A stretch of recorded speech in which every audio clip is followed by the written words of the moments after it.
நேயர்கள் அனைவருக்கும் வணக்கம். சக்தி ஜோதிடம் வழியாக உங்களை சந்திப்பது உங்கள் வழிகாட்டி ஜோதிடர் கண்ணன். கைரேகை கருத்துக்களை மிக எளிமையாக உங்கள் கையை பார்த்தவுடன் புரியும்படி கற்றுக் கொடுத்து கொண்டு வருகிறோம். பாருங்கள், பார்த்து பயன்பெறுங்கள். புதுசாக நம்ம சேனலை பார்க்குறவங்க சப்ஸ்கிரைப் பண்ணிங்க, உங்கள் ஃப்ரெண்டுகளுக்கும் ஷேர் பண்ணி பயன்பெறுங்கள் என்று கூறி இன்றைய தலைப்பு என்னவென்றால், எப்படி வாழ்க்கையில் உயர்வு. கேள்விக்குறிதான். எப்படி வாழ்க்கையும் உயர்வு உயர்வு ஒரு மனிதனுக்கு எப்படி அமையும் என்பதை முடிவு செய்யக்கூடியது புத்தி ரேகை சந்திரன். மனம், புத்தி ரேகையும் மனம்தான். சந்திரனும் மனதை குறிக்கக்கூடியவர் தான். விதி ரேகை எங்கிருந்து ஆரம்பமாகிறதோ அதன்படியும் வாழ்க்கை அமைவதற்கு வாய்ப்பு உண்டு. நம்ம விரிவாக பார்க்க போகிறோம். இப்போ எப்படி வாழ்க்கையும் உயர்வு, எந்த மாதிரி வாழ்க்கையும் உயர்வு இருக்கும், மனச்சூழ்நிலை. இப்போ நம்ம சந்திரனை பற்றி பார்க்க போகிறோம். இப்போ சுண்டூரலுக்கு நேர் ஆப்போசிட்டு, சுக்கரமேட்டுக்கு ஆப்போசிட்டில் இருக்கிறது இது சந்திரமேடு.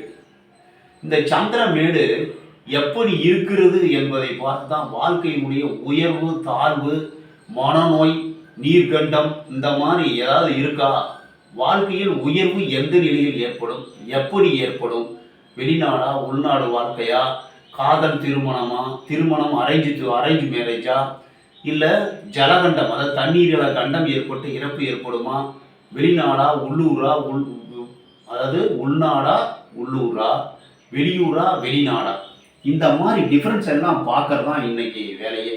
இப்போ சந்திரன்னாவே பிரயாணம், மனம், நீர், இதை தெரிஞ்சுக்கணும். சந்திரன்னா மனம், நீர், அதே மாதிரி பிரயாணம் இதை குறிக்கவர், கற்பனையை குறிக்கக்கூடியவர் சந்திர பகவான்.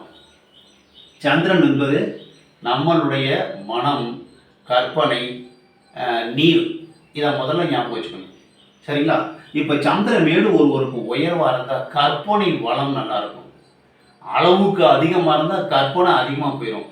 சந்திரன் கம்மியாகவும் இருக்கக்கூடாது, ரொம்ப கம்மியாக இருந்தால் கற்பனை வளமே இல்லாமல் இருக்கும், வாழ்க்கையில் டேஸ்ட் இல்லாமல் போயிடும். அந்த சந்திரன் அளவுக்கு அதிகமாக போயிடுச்சுன்னா கற்பனை அதிகமாயிரும். கற்பனை அதிகமாகும் பொழுது என்ன ஆகும், ஓவரான கற்பனை அந்த ஒரு பிரச்சனையை உண்டு பண்ணுவதற்கு வாய்ப்பு உண்டு. சமமாக இருக்கணும், சந்திரன் சமம். இப்போ நம்ம ஜாதகத்தை பொறுத்தவரைக்கும் சந்திரன் நிறைய இடத்துல சமம் நிலையிலேயே இருப்பார்.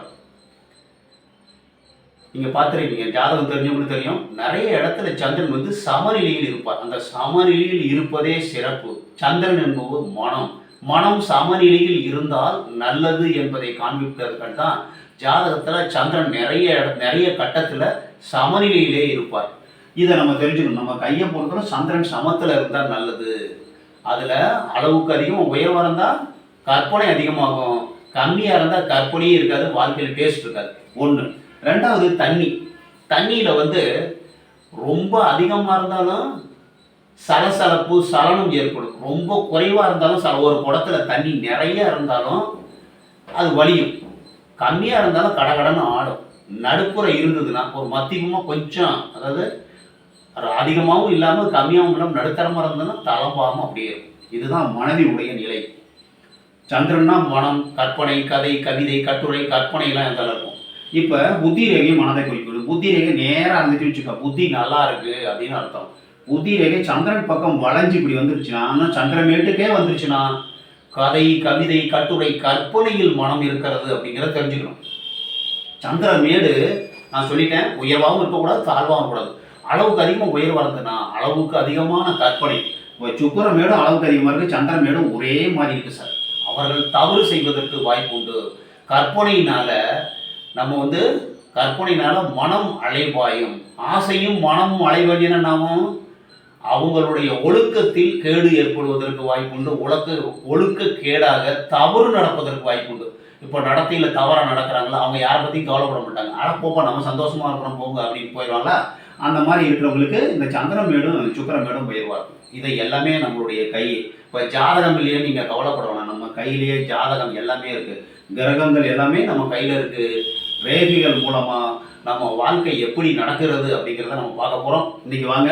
இப்போ இந்த சந்திரன் வீட்டிலேருந்து விதி ரேகை, இப்படி விதி ரேகை சந்திரன் வீட்டிலேருந்து போய் விதி ரேகையோட சேர்ந்தாலும், இல்லை சந்திரன் வீட்டிலேருந்து விதி ரேகை போயிட்டு சனி மேட்டில் போய் முடிவடைந்தாலும் காதல் திருமணம் நடைபெறுவதற்கு வாய்ப்புண்டு.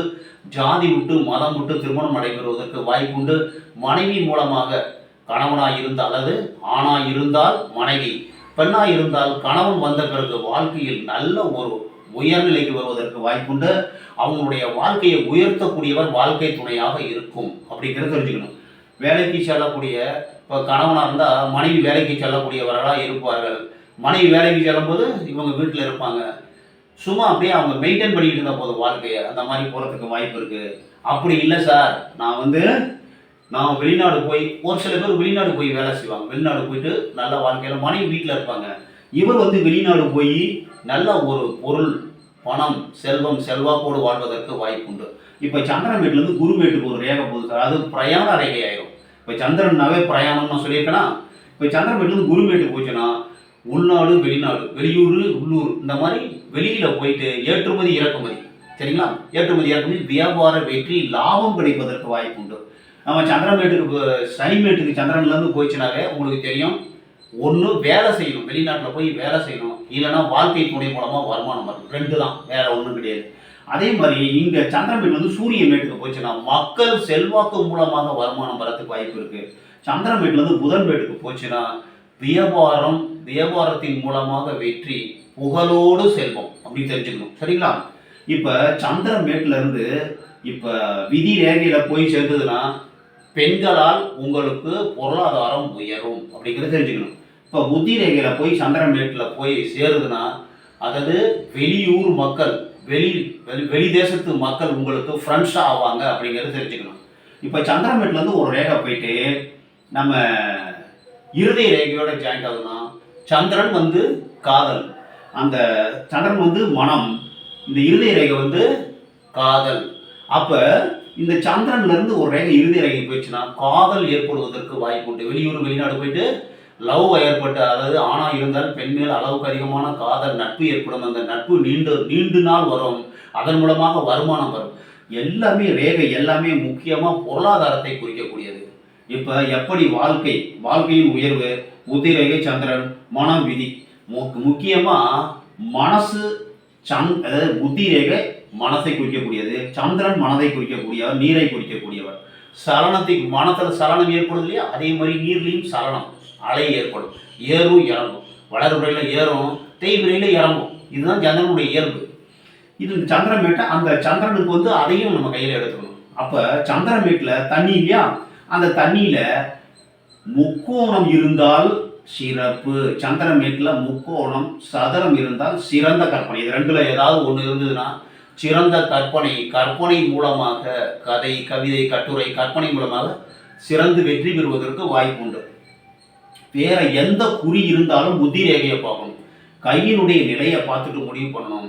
தண்ணீரில் கண்டம் ஏற்படுவதற்கு வாய்ப்பு உண்டு, எச்சரிக்கையாக இருக்க வேண்டும். கருப்பு புள்ளி, அதே மாதிரி வளைகுறி, ஒரு இன்டூ மார்க்கு, அதே மாதிரி நட்சத்திர குறி, இந்த மாதிரி எந்த குறி இருந்தாலும் தண்ணீரில் கண்டம் வருவதற்கு வாய்ப்புண்டு, எச்சரிக்கையாக இருக்க வேண்டும் அப்படிங்கிறத தெரிஞ்சுக்கணும்.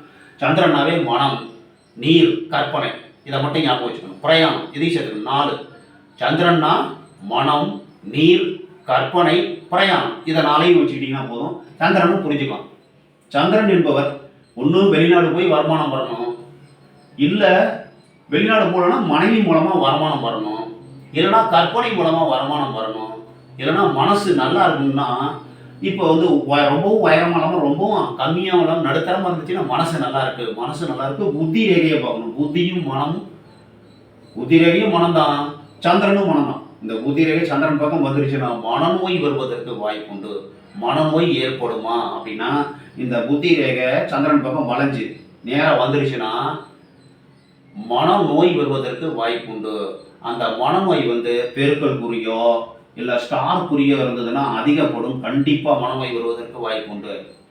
இந்த புத்தி ரேகை சந்திரன் பக்கம் வரக்கூடாது சார், நேராக இருக்கிறது நல்லது. கொஞ்சம் லைட்டாக வளைஞ்சதுன்னா அப்படி சந்திரன் வீட்டுக்கு பக்கமே வருதுன்னு வச்சுக்கோங்க, ஒன்றும் பயப்பட வேணாம். கதை கற்பனையில் நம்ம இருப்போம். நம்ம யார் கையில் இருக்கோ அவங்க கற்பனையில் மிதப்பாங்க, கற்பனையில் தான் உணவு நடத்துவாங்க, எல்லாமே கற்பனையில் இருக்கும். ஆனால் கற்பனை சார்ந்த துறையில் இருந்தால் வெற்றி பெறுவதற்கு வாய்ப்பு உண்டு. அதாவது சினிமா துறையில் இருந்தால் கதை எழுதுறது, கவிதை எழுதுறது, கட்டுரை எழுதுறது, இந்த மாதிரி துறையில் இருந்தாக்க நம்ம ஃபோட்டோகிராஃபர் கூட கற்பனையாக இது பண்ணுவாங்க. அந்த கற்பனை வளம் நல்லா இருக்கிற துறையில் இருந்தால் வெற்றி அடையலாம், இல்லைன்னா கற்பனையில் வாழ்க்கை நடத்துவாங்கங்கிறத தெரிஞ்சுக்கலாம். சந்திரமேட்டை பாருங்கள், புத்தி ரேகையை பாருங்கள், கையினுடைய நிலையை பாருங்கள், அதில் காணக்கூடிய குறியை பாருங்கள். உங்களுடைய வாழ்க்கை நிலை எப்படி அமையும், எந்த வகையில் உயரக்கூடிய நிலை ஏற்படும் என்பதை நீங்கள் கையை பார்த்தோன்னா கண்ணாடி மாதிரி கண்டுபிடிச்சிடலாம். ஜாதகம் இல்லையே அப்படின்னு கவலைப்பட வேண்டியதில்லை. நீங்கள் ஜாதக நோட்டை தூக்கிட்டு போகணுங்கிற அவசியமும் இல்லை. கையில் உங்களுடைய ஜாதகம் கடிக்கப்பட்டுள்ளது.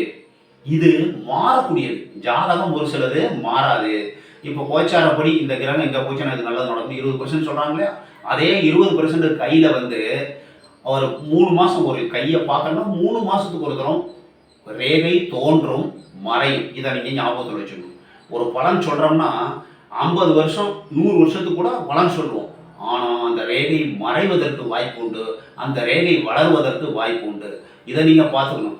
சொன்னோம்னா இந்த இடத்துல தான் இறப்பு வரப்போகிறது, இந்த இடத்துல பிறப்பு வரப்போகுது, இந்த இடத்துல கஷ்டம் வரப்போகுது, இந்த இடத்துல நஷ்டம் வரப்போகுதுன்னு ஒரு சொல்கிறோம். அந்த ரேகை 10-15 நாள் ஒரு 3 மாதத்தில் மறைஞ்சு போச்சுன்னா அது மாறுவதற்கு வாய்ப்பு உண்டு என்று கூறி உங்களுடைய கையை பார்த்து பயன்பெறுங்கள் என்று கூறி மற்றும் ஒரு சிறப்பான காணொளியில் உங்களை சந்திக்கும் வரை உங்கள் வழிகாட்டி ஜோதிடர் கண்ணன். வணக்கம்.